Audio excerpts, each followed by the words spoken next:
This is the 1991 Cannondale SE 2000. It was the first mass-produced full suspension bike of the 90s, if you consider the Gervin flex stem part of full suspension, and it gained legendary status amongst the early 90s mountain bikes. What was unique about the SE 2000 was that rather than going for the classical setup of a suspension fork at the front, Cannondale jumped in backwards and decided to actually build a rear suspension, which was very rare at the time. You can see the rear suspension design here. Elevated suspension technology, EST they called it. It was a swing arm in bright neon green, hinged very high above the bottom bracket, which gave it a distinct non-active suspension design, meaning that when you would pedal with power, the chain would stiffen the suspension, and the bike essentially became a hardtail. At the front, Cannondale simply assumed that riders would buy aftermarket suspension forks, which were a commodity already back then, and rather than installing a suspension fork, they went for the pepperoni fork, aluminium fork, which was introduced in 1990 in combination with a Gervin flex stem. This is a very simple design where the stem is hinged slightly above the rubber piece at the bottom, which enables you to absorb trail chatter and small bumps quite wonderfully actually. And when you ride it, you wouldn't believe how comfortable this stem actually is. The rest of the bike is a rather conventional design, diamond-shaped mainframe. It was equipped with the XT rear derailleur, XT front derailleur, and originally the XT silver crankset. I have replaced that with a black one because it looks much better on this bike. Also originally came with a silver seat post, replaced it with a black one for the same reason, and a black turbo saddle. This is the original saddle, but it has been equipped with a pink cover to fit the bike's quite spectacular color scheme.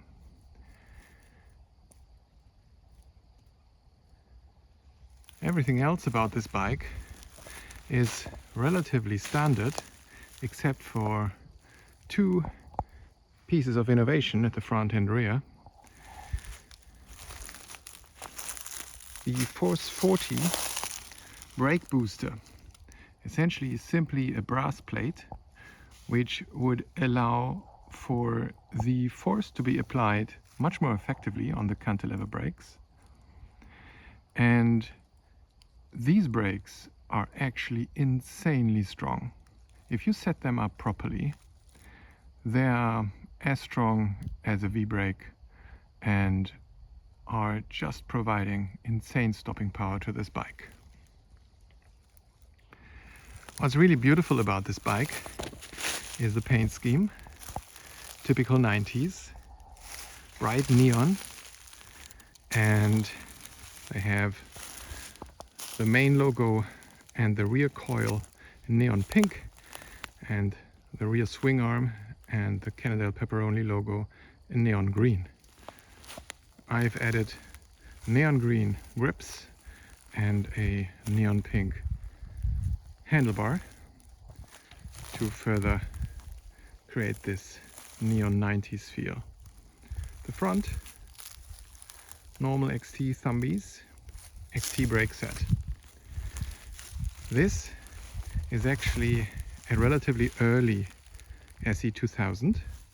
You can recognize the earlier versions by the frame, which doesn't have the SE 2000 logo at the top tube.